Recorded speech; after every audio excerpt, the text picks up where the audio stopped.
ሰላም አድማጮች እንዴት ሰንብታችኋል?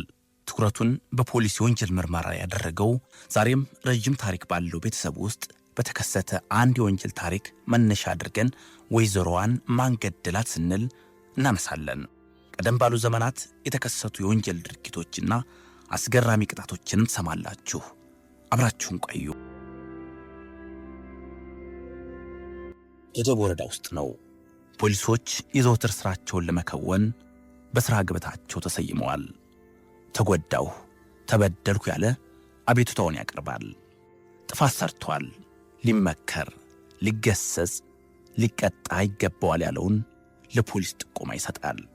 ፖሊስ በዕለቱ ከደረሱት ጥቆማዎች ሁሉ አንደኛው ትኩረቱን የሳበው ይመስላል። ጥቆማውን ከሰሙ በኋላ ፖሊሶች ሰብሰብ ብለው ስለ ጉዳዩ ተነጋገሩ። ወደ ተባለው ቦታ የፖሊስ አካል ሄዶ ማጣራት እንዳለበት ታምኖበታል። እናም ፖሊስ ወደ ስፍራው ተላከ። ፖሊስ ከቦታው ደርሶ ሁኔታውን ተመለከተ። ጥቆማው ትክክል ነበር። ግን ይሄ ነገር ለአካባቢው ማህበረሰብ ያልተለመደና እንግዳ ክስተት ነበር። እንደዚህ አይነት አጋጣሚ ተፈጥሮ አይታወቅም። ጉዳዩ ብዙዎችን አስደንግጧል። ፖሊሶቹ አካባቢውን ቃኙ፣ ዙሪያ ገባውን ተመለከቱ። ከአካባቢው ሰው ጋርም ተመካክረው የተጠቆሙት ቦታ ላይ እንዲቆፈር ወሰኑ። ከማሳው ውስጥ ነው፣ ያውም ለዘር ለስልሶ የተዘጋጀ ማሳ ውስጥ። ቁፋሮ ተጀመረ። ዙሪያውን ከቦ የሚመለከተው ሰው ነገሩን ለማወቅ ይጓጓ ይመስላል። ሰው ሁሉ የልብ ምቱ ጨምሯል። የሆነ በማዳበሪያ የተቋጠረ ነገር ይታያል። ይሄውና አለ አንደኛው ከቆፋሪዎች መካከል ቀድሞ የተመለከተው። እስኪት አለ ወደዚህ በለው አለ አንደኛው ረዘም ያለው። ፖሊሶችንም ማህበረሰቡንም እንዲያስተባብር ኃላፊነት የተሰጠው ፖሊስ በማዳበሪያ የተሸፈነውን ነገር ተጋግዘው ከተቀበረበት ጉድጓድ አወጡት። ያኔ በቅርብም በርቀትም የነበረው ሰው ሁሉ ተሰባሰበና ማዳበሪያውን ከበበው። ፖሊሶቹ እስኪ ተረጋጉ፣ አሁን ምን እንደሆነ ገና አልተረጋገጠም፣ ረጋ በሉ፣ መጀመሪያ ምን እንደሆነ እንየው ብሎ ሁሉም ሰው ባሉበት እንዲቆም ካረጋጋ በኋላ ማዳበሪያው እንዲፈታ ተደረገ። ያኔ ሁሉም ጩኸቱን አሰማ፣ ተደበላለቀ። ለቅሶ ማንንም የማይሰማበት ሆነ። ለመሆኑ ይህ በማዳበሪያ ተጠቅልሎ ጉድጓድ ውስጥ ተቀብሮ የተገኘው ነገር ምንድን ነው? ማን ነው ከዚህ የቀበረው?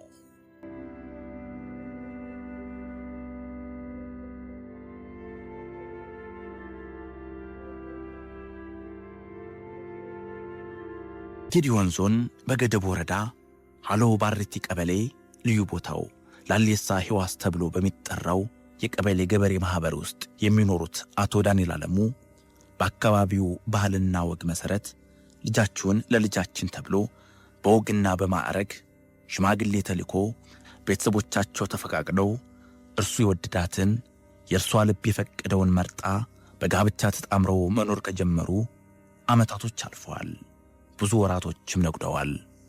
አቶ ዳንኤልና ባለቤቱ በጋራ ትዳር መስርተው ጎጆ ቀልሰው ሕይወት መጋራት በቻሉባቸው ዓመታት በችግር ጊዜም አብረው ባንቺ ብስ ባንተ ተባብለው በደስታ ወቅትም ቺርስ ተባብለው ደስታንም መከራንም በጋራ የተጋሩ በአንድነት የተወዳጁ ሆነው ኖረዋል።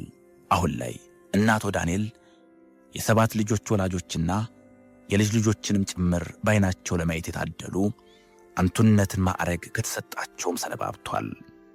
በአካባቢው ግጭት ተፈጥሮ ጸብ ተከስቶ ጥል ኑሮ ነገሩ በሽማግሌ ቋጭ ከተባለ ከአስታራቂ ሽማግሌዎች አቶ ዳንኤል የሚባለው ስም አይታጣም። ይህ ከአካባቢው ማህበረሰብ ጋር ተስማምቶ ለጎረቤቶችም ታምኖ ለችግር ቀድሞ ደራሽ የተጣላን አስታራቂ የሆነው ቤተሰብ ግን ከቅርብ ጊዜ ወዲህ ትልቅ ችግር ገጥሞታል። ጭቅጭቅና ግጭት ቤተሰቡን በተደጋጋሚ መጎብኘት ጀምሯል። የብዙ ሰዎችን ጎጆ ከመፍረስ የታደገው አባወራ ጎረቤቶችን ወቅሶ አጥፊውን ገስጾ ተጎዳሁ ተበደልኩ ባዩንም ይቅር በለው ይቅርታ አድርግለት ብሎ ሰላምን መፍጠር የቻለው አባት ለራሱ ቤተሰብ በሽታ ግን ፈውስ ማግኘት አልቻለም። በዚህ ቤተሰብ ባህሪ መለወጥ ወዳጅ ጎረቤት ሁሉ አሳስቦታል። ስንት ችግር አልፎ 7 ልጅ ማሳደግ የቻለው ጠንካራው ትዳር አሁን ላይ ምን ቢገጥመው ነው መፍረክረኩና ችግር ላይ መውደቁ የብዙዎቹ ጥያቄ ሆኗል። ዘመናትን አብረው የቆዩት ባልና ሚስት ስለምን አሁን ላይ ደርሶ ዓይንሽን ማየት አልፈልግም ዓይንህን ላፈር ለመባባል በቁ? ይህ ቤተሰብ ወደ ነበረበት የሰላም ድባብ ለመመለስ ብዙ ተጣረ፣ ብዙም ተለፋ። ሽማግሌም ተቀምጦ እንዲያው ምን ነካችሁ ሲል ደጋግሞ ጠየቀ። የሚቀርቧቸው ወዳጆችም በስራም በማህበራዊ ህይወትም የሚጋሯቸው ሁሉ የተሰበረውን ትዳር ለመጠገን ብዙ ሞከሩ። ነገር ግን ብርሌ ከነቃ አይሆንም ዕቃ በዚህ ቤተሰብ የሚሰራ ይመስላል። በቃ ትዳሩ በሰላም መቀጠል ካልቻለ ቤተሰቡ ሁሉ ጭቅጭቅና ጸብ ከሰፈነበት ጉዳዩ በፍርድ ቤት ይጠናቀቅ ተብሎም ነገርየው የፍርድ ቤት ደጃፍንም ደጋግሞ ረግጧል። ግን በዚህኛው መንገድም ሊሆን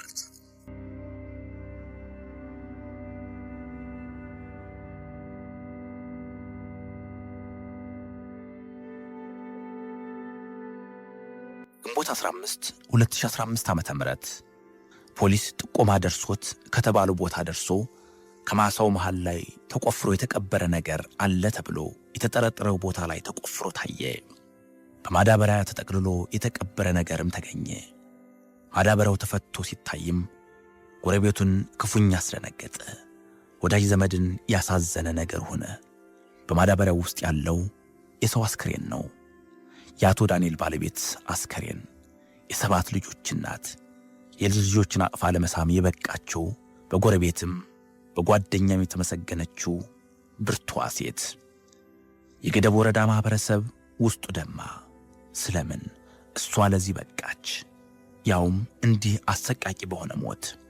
ሁሉም በየቦታው የነበረው ሰው ሁሉ ራሱን ሊጠይቀው የሚችል ግን መልስ የሌለው ጥያቄ ሆነ። ግን እችን የ7 ልጆች እናት ወይዘሮ ማን ገደላት? ገድሎስ ማሳ ውስጥ ማን ወስዶ ቀበራት?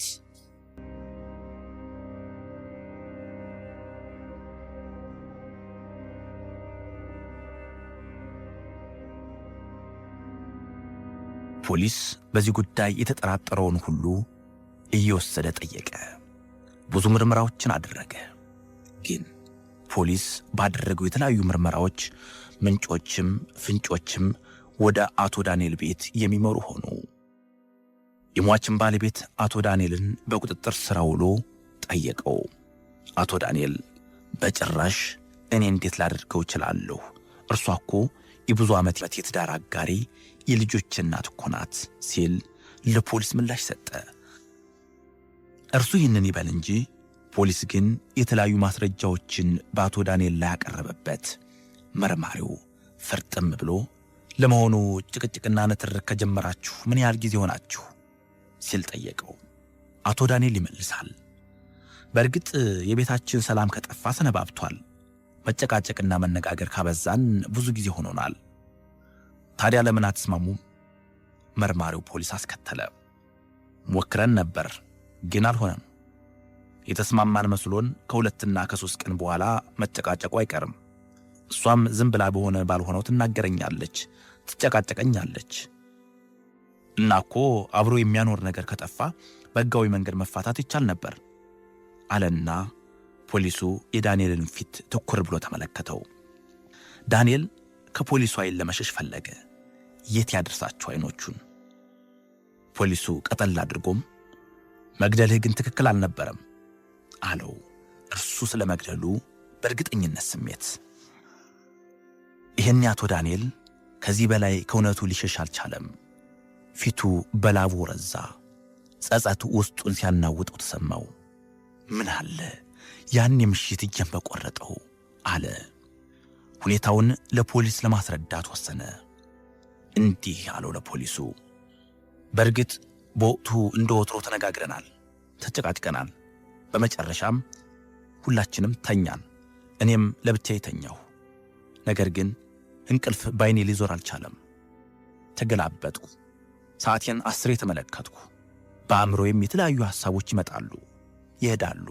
ለማስወገድ እታገላለሁ፣ እነሱም ይታገሉኛል። በመጨረሻ ግን ከሌሊቱ 8 ሰዓት ሲሆን ካልጋዬ ተነስቼ ወደ ባለቤቴ ተጠጋሁ። ካጠገቤ የቡና ዘነዘና ተመለከትኩ። አነሳሁት። ቀርቤ ተመለከትኳት። ተኝታለች፣ አትሰማም። ካደረገችልኝና ከሆነችልኝ ይልቅ የተቆጣችኝ ጭቅጭቋና ንግግሯ ታወሰኝ። በዘነዘናው ደጋግሜ መተዋት። እርሷም በዚያው ጸጥ አለች ሲል ለፖሊሱ ቃሉን ሰጠ። ከዚያስ መሞቷን ካረጋገጠ በኋላ ምን አደረክ? እስኪ እውነታውን አስረዳኝ ፖሊሱ ጠየቀው። ከዚያም ለወንጀሉ ተጠያቂ የማልሆንበትን ዘዴ ማሰብ ጀመርሁ። አንድ ሐሳብ መጣልኝ። አስከሬኗን በማዳበሪያ ከተትኩና ሌሊት ማንም ሳያየኝ ወደ ማሳው ወስጄ ቆፍሬ ቀበርኳት አለው። አሁን ፖሊሱ የሚፈልገውን ማስረጃ አግኝቷልና መዝገቡን አደራጅቶ ክስ ይመሰረትበት ዘንድ ለአቃቤ ሕግ ሰጠ። አቃቤ ሕግ የፖሊስን የምርመራ መዝገብ ተመልክቶ ክስ መሰረተበት። ጉዳዩን ሲከታተል የቆየው የጌዲዮን ዞን ከፍተኛው ፍርድ ቤት ጥፋተኝነቱን አረጋግጫለሁ በማለት የዘመናት የትዳር አጋሩንና የ7 ልጆችን እናት በጭካኔ የገደለውን አባወራ በዕድሜ ልክ ጽኑ እስራት ይቀጣ ሲል ወስኖ መዝገቡን ዘጋ።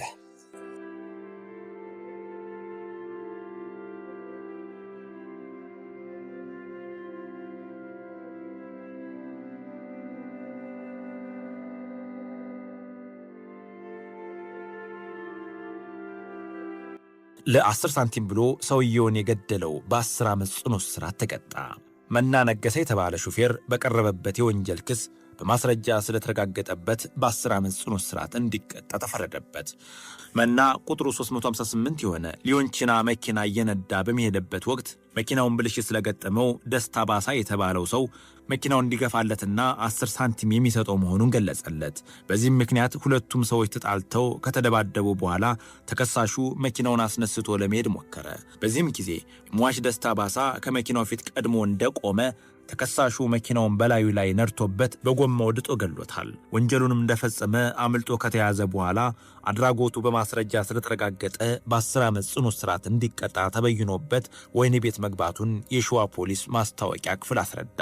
ይህም ወንጀል የተፈጸመው በአለባ ወረዳ ቁሊቶ ከተባለ ቀበሌ ከቀኑ 12 ሰዓት ላይ ሲሆን በተከሳሹ ላይ የፍርዱን ውሳኔ የበየነው ደግሞ ሐምሌ 12 1960 ዓ.ም ያስቻለው ዝዋይ የሚገኘው የከፍተኛው ፍርድ ቤት መሆኑ ተረጋግጧል ሲል የኢትዮጵያ ድምጽ ጋዜጣ ዘግቧል።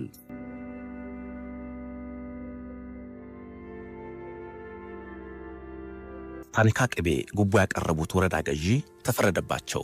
በከፍተኛው ፍርድ ቤት የተወሰነባቸውን የገንዘብ ቅጣት በይግባኝ ለማስለወጥ ሲሉ የፍርድ አጣሪና ምርመራ ችሎት ዳኛ ለሆነው ሰው አንድ ታኒካ ቅቤ ጉቦ በማቅረባቸው የተከሰሱት ቀኛዝማችና ወንድማቸው እያንዳንዳቸው 500 ብር መቀጫ እንዲከፍሉ የአዲስ አበባ አውራጃ ፍርድ ቤት ፈርዶባቸዋል።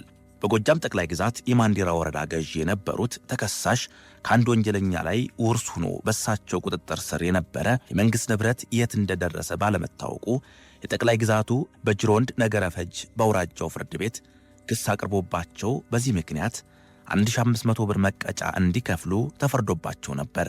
ወረዳ ገዢው ፍርዱን በመቃወም በይግባኝ ወደ ከፍተኛው ፍርድ ቤት ቢሄዱም ፍርዱ ስለጸናባቸው ጉዳዩን በአቤቱታ ለዙፋን ችሎት ፍርድ አጣሪ ያቀረቡ። ፋይሉ ወደ ፍርድ አጣሪ ከመቅረቡ በፊት ጉዳዩ ለተመራላቸው ዳኛ አንድ ገረወይን ቅቤ ወስደው በመስጠታቸው እንደገና ክስ ቀርቦባቸዋል። የምርመራው ክፍል ጉቦ የቀረበላቸው ዳኛ ስም ለመግለጽ ባይፈልግም እኚሁ ዳኛ ጉቦ ከቤታቸው ተወስዶ ለቤት ሰራተኛቸው በተሰጠበት ጊዜ ለቁልቢ ገብርኤል በዓል ወደ ሐረር ሄደው እንደነበርና ወደ ቤታቸው ሲመለሱ ከአንድ ማስታወሻ ጋር ቅቤውን ከቤታቸው ማግኘታቸውን፣ በዚህም ጊዜ የተቀበለቻቸውን ሰራተኛቸውን ተቆጥተው ለፖሊስ እንድታመለክት ማድረጋቸውን በምርመራ ተጣርቷል። የወረዳ ገዢው ወንድም በሁለተኛ ደረጃ ሊከሰሱ የቻሉት ከአንደኛው ተከሳሽ ጋር ቅቤውን በመኪናቸው ጭነው የዳኛውን ቤት አጠያይቀው አብረው በመስጠታቸው ነው። የአዲስ አበባ አውራጃ ፍርድ ቤት ክሱን ሲመረምር ከቆየ በኋላ ሁለቱም ተከሳሾች በተከሰሱበት የጉቦ መስጠት ወንጀል ጥፋተኛ መሆናቸውን አረጋግጦ እያንዳንዳቸው 500 ብር እንዲከፍሉ፣ ባይከፍሉ ግን በ6 ወር እስራት እንዲቀጡ ውሳኔ ሰጥቷል። ሁለቱም ተከሳሾች ወዲያውኑ እያንዳንዳቸው 500 ብር ከፍለው ተለቀዋል። ከዚህ ቅጣት በኋላ ወረዳ ገዢው በስራቸው ላይ መመለሳቸው ወይም አለመመለሳቸው ከሀገር ግዛት ሚኒስቴር የተሰጠው ውሳኔ እንዳለ ለማወቅ አልተቻለም።